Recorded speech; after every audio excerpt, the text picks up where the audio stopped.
Okay, hey guys. So this is part two of No Second Prances. I'm gonna skip the intro. I didn't really feel like continuing from yesterday, but anyways. So then after she tries to be friends with Big Mac, she then goes to Rarity to see if she has any solution to her problem. But then she has an idea, which is to, have a fancy outfit. The dress itself will take like 2 to 3 weeks. So then that doesn't work out. And then she goes over to Rainbow Dash. And then she says, "Oh no, you just gotta be cool, like me." And then, like, she tries to, show her the Wonderbolts. And then and since she doesn't really know who that is, then, like, she asks, "Well, who are the Wonderbolts?" And then, like, she then goes crazy. She's like, "What? You've never heard of the Wonderbolts? What?" Hold on a second. She then makes this face that is so weird and is so odd. I have to show you it. Hold on. Okay. Like, this is literally what she looks like. This whole thing. I mean, just look at those eyes. What are they? Like, seriously, what is that? I just, like, it looked like it just came out of the 2000s or something, from some other show in the 2000s, or perhaps a Sony Pictures movie. But if they decided to like shrink the eye pupils and make the eyes like bigger than the face itself. And look at that mouth. Like, what is that? Okay. Now that I got that out of the way. And by the way, when she tries to fly over there to like show her the Wonderbolts, she then makes this like she goes like it's not really a sonic rain boom, but it's like it's almost like a rainbow, but without the rainbow part of it. It's weird. And then she goes over to Fluttershy's place, but she just has a little tea party with the animals. And then, and although it's nice, it doesn't really help her at all. And then Fluttershy comes over, he's like, "Oh." It's almost pointless, really. But oh, poor Fluttershy. She's so cute. And then she decides to go to a tanning salon, and then she meets Trixie. And although she doesn't know like who Trixie is or anything, she actually talks in first person this time, not third person. I don't know why. It's never explained why. I guess she uses that as like some sort of... They never explain it either. It's weird. And also, Starlight then takes Trixie over to Twilight, and then they then have this little banter against each other, and then like Twilight is now going to go out of her way and to make sure that she does not bring Trixie over for this Celestia meeting. And then Twilight has this little Warner Brothers-esque smile, like the Looney Tunes, like whenever like Bugs Bunny or another Looney Tunes character is going to do something sneaky or something, they have this little... Hold on, I have an image of it here. Ah, here it is. Like right here, this is what I'm talking about. It's like classic Warner Brothers mouth movement. But anyways, if you may recall what I said in the last part, I said that Trixie kind of annoyed me at times. Well, this one, she didn't actually annoy me. Like, she didn't actually annoy me that much in this episode. And I find it pretty cool that she's not that annoying. Like, I find it cool that she's not in third person, and it doesn't annoy me as much. So that's also another points up. And then after that, then the two walk off, and Twilight is just kind of like by herself. And then Trixie uses her as like her stage assistant. She kind of betrays Twilight,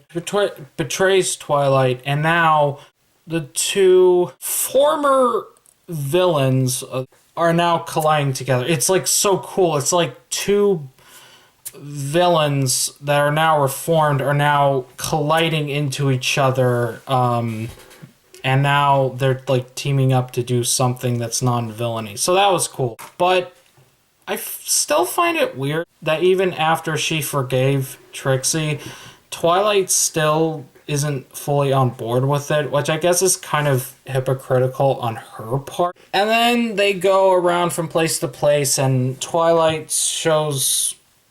tries to convince her to make friends with other ponies like Derpy and DJ Pony 3, which is cool. They finally... And by the way, while we're on top of this, I also would like to mention that Trixie is still kind of...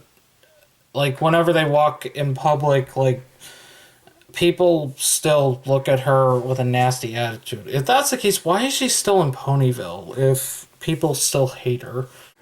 So then Trixie tells her that there's just this one little oh, by the way,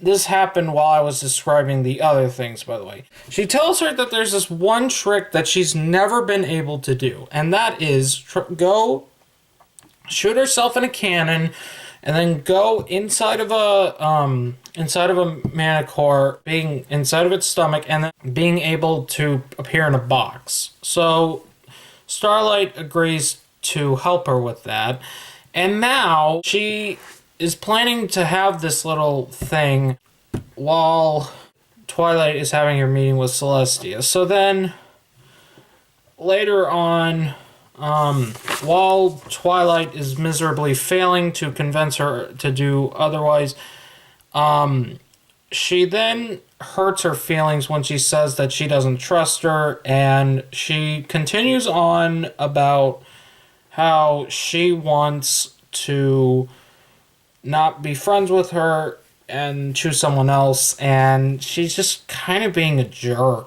to her. She's being very rude. She just ruined a huge plot point. It was not cool at all.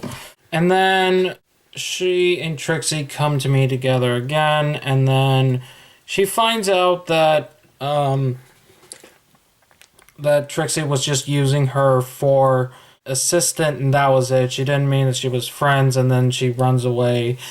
And then she tries to convince her otherwise, but that doesn't work out. And then Twilight goes to Celestia. She's there, and the other ponies that I mentioned, as well as Cranky Doodle. And then Twilight decides to go back and see where she's at. And then she finds out that Trixie's performing the thing on her own. And then eventually they come back and they're friends again. And then eventually, like, it goes back to Celestia, and it's like Twilight does not come. Like, remember when I said that that Celestia is pointless? This is the case. Like, they don't go back and have that meeting with her. Like, she's just there just for like this one gag. Like, you know, on TV shows, like, whenever they end with that ending in which it's like, it doesn't, like, everything doesn't all come into fruition, it's just for the sake of a joke. Well, this is one of them. And I thought it was so weird that, like, then they just end with Cranky Doodle saying, "How is your hair able to do that?" And then Celestia just rolls her eyes, which I thought was kind of similar to, New York X3's style of humor. Like, I thought that's like how his version of Celestia would act like. So I just, it was kind of weird. Okay, so that's the plot. But now I want to get into the episode itself. So basically, my biggest problem with this episode is Twilight's behavior, because it is just very rude, she's just not really nice. She's just very, mean-spirited in a way. And also, is it just me, or is it whenever Twilight has something to say, she always has to monologue? Like, even in this episode, she has to monologue about, like, how, oh, well, it was wrong for me to judge, but you don't have to because yada, yada, yada, I'm monologuing. Oh, yeah, and I also liked how, Fluttershy was in the audience, and, like, they used her for, like a gag, where like she's just like, ah. I like that. But I thought it was really sad to watch Starlight be stabbed in the back twice in this episode. So I guess I just didn't really like Twilight in this episode. But if I had to give this episode a rating, I'd give it a 7 out of 10.